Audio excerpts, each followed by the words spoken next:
to bring attention to a growing menace that is exploiting the trust and faith of vulnerable and innocent people. Superstition, black magic, and fraudulent practices in the name of miracles. This issue is particularly rampant in parts of north and central India, including Punjab, where fraudulent individuals prey upon innocent people by misguiding them with the false claims of supernatural abilities and luring them for conversion. अध्यक्ष महोदय, ये लोग धर्म परिवर्तन के नाम पर बीमारियों को ठीक करने, बुरी आत्माओं को भगाने, पुत्र प्राप्ति, विदेश जाने के झूठे वादे झांसला देके लोगों को फंसाते हैं। गांवों में रहने वाले गरीब और कम पढ़े लिखे लोग इनके चुंगल में आसानी से फंस जाते हैं। कई बार तो ये लोगों को डरा धमकाकर या छल से उनका धर्म बदलने के लिए मजबूर करते हैं। इससे न केवल परिवार बिखर जाते हैं, बल्कि महिलाओं और बच्चों का इससे सबसे ज्यादा नुकसान होता है। ये स्थिति हमारे समाज के लिए बहुत ही शर्मनाक है। महोदय, ये लोग सिर्फ पैसे कमाने के लिए समाज में डर, भय, झूठ फैलाते हैं। ये हमारे देश की एकता और भाईचारे के लिए बहुत बड़ा खतरा है।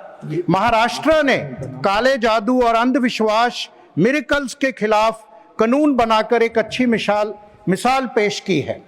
अब समय आ गया है कि हम पूरे देश में ऐसे सख्त कानून लाएं जो न केवल अंधविश्वास को रोके, बल्कि ऐसा कोई अंधविश्वास, जादू, चमत्कार जो धर्म परिवर्तन की तरफ प्रेरित करे, उसे रोका जाए, लेजिस्लेशन लाया जाए। मैं सरकार से अनुरोध करता हूं कि इस मुद्दे पर तुरंत कदम उठाएं और इन गलत प्रथाओं को रोकने के लिए कड़े कानून बनाएं।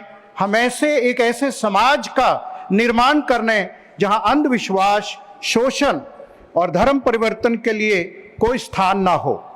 हम भोले भाले लोगों की जागरूक करना होगा और उन्हें इस शोषण से बचाना होगा। I urge the government to take immediate steps to criminalize these sinister practices leading to religious conversions and ensure justice. Let's work towards enlightened, progressive society free from superstition, exploitation, and conversions. Thank you. Thank you.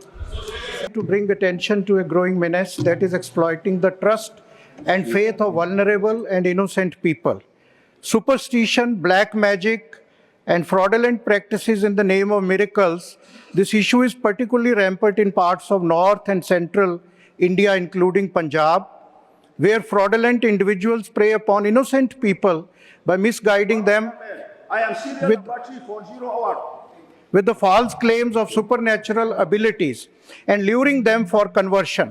अध्यक्ष महोदय, ये लोग धर्म परिवर्तन के नाम पर बीमारियों को ठीक करने, बुरी आत्माओं को भगाने, पुत्र प्राप्ति, विदेश जाने के झूठे वादे झांसला देके लोगों को फंसाते हैं। गांवों में रहने वाले गरीब और कम पढ़े लिखे लोग इनके चुंगल में आसानी से फंस जाते हैं। कई बार तो ये लोगों को डरा धमकाकर या छल से उनका धर्म बदलने के लिए मजबूर करते हैं। इससे न केवल परिवार बिखर जाते हैं, बल्कि महिलाओं और बच्चों का इससे सबसे ज्यादा नुकसान होता है। ये स्थिति हमारे समाज के लिए बहुत ही शर्मनाक है। महोदय, ये लोग सिर्फ पैसे कमाने के लिए समाज में डर, भय, झूठ फैलाते हैं। ये हमारे देश की एकता और भाईचारे के लिए बहुत बड़ा खतरा है।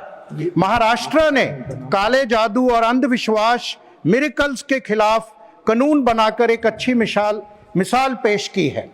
अब समय आ गया है कि हम पूरे देश में ऐसे सख्त कानून लाएं जो न केवल अंधविश्वास को रोके, बल्कि ऐसा कोई अंधविश्वास, जादू, चमत्कार जो धर्म परिवर्तन की तरफ प्रेरित करे, उसे रोका जाए, लेजिस्लेशन लाया जाए। मैं सरकार से अनुरोध करता हूं कि इस मुद्दे पर तुरंत कदम उठाएं और इन गलत प्रथाओं को रोकने के लिए कड़े कानून बनाएं। हम एक ऐसे समाज का निर्माण करने जहां अंधविश्वास, शोषण और धर्म परिवर्तन के लिए कोई स्थान ना हो।